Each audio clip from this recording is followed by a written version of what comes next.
বাংলাদেশের হিন্দুদের পাশে সারা দুনিয়ার হিন্দুদের দাঁড়াতে বলেছিলেন ভাগবত। শুভেন্দু অধিকারীরা দাঁড়িয়ে পড়েছেন। দীপু দাসের মতো হিন্দুকে হত্যার প্রতিবাদে কলকাতায় বাংলাদেশের ডেপুটি হাই কমিশনের বাইরে বিরোধী দল নেতা বিক্ষোভ দেখিয়েছেন। সঙ্গে কাকে পেয়েছেন? এ রাজ্যের সনাতনী সমাজের একটা বড় অংশকে। এবার তৃণমূল যতই বলুক যে বাংলাদেশের ঘটনাকে কাজে লাগিয়ে বিজেপি এ রাজ্যে অশান্তি বাঁধাতে চাইছে, বোঝাই তো যাচ্ছে তাদের চিন্তাটা অন্য জায়গায়।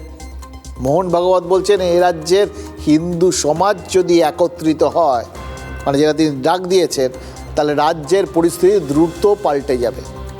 এবার কোন পরিস্থিতি? দেখুন, ওয়াক অফ আন্দোলনের সময় মুর্শিদাবাদের হরগোবিন্দ দাসদের খুন করা হয়েছিল। বিজেপি নেতারা দাবি করেছিলেন সংখ্যালঘু প্রভাবিত জেলায় হিন্দুদের অবস্থান যে বাংলাদেশের মতো, এটা তার প্রমাণ। ভাগবত কি সেই পরিস্থিতি বদলের ইঙ্গিত দিলেন? কারণ সারসংঘ চালক বলেছেন রাজনৈতিক পরিবর্তন তাদের হাতে নেই, তারা সেটা করতেও চান না, এটাতে মাথাও ঘামাতে চান না। তাদের লক্ষ্য সামাজিক পরিবর্তন ঘটানো, মানে হিন্দুদের শক্তিশালী করা। এবার শুভেন্দু অধিকারীরাও তো সেটাই বলছেন, কিন্তু তারাও বলছেন যে হিন্দু সমাজ একত্রিত হোক, সেটার কারণ কিন্তু সামাজিক না, সেটা পুরো রাজনৈতিক। কারণ তারা চাইছেন যত বেশি হিন্দু সমাজ একত্রিত হবে, আসলে তাতে হিন্দু ভোট একত্রিত হবে।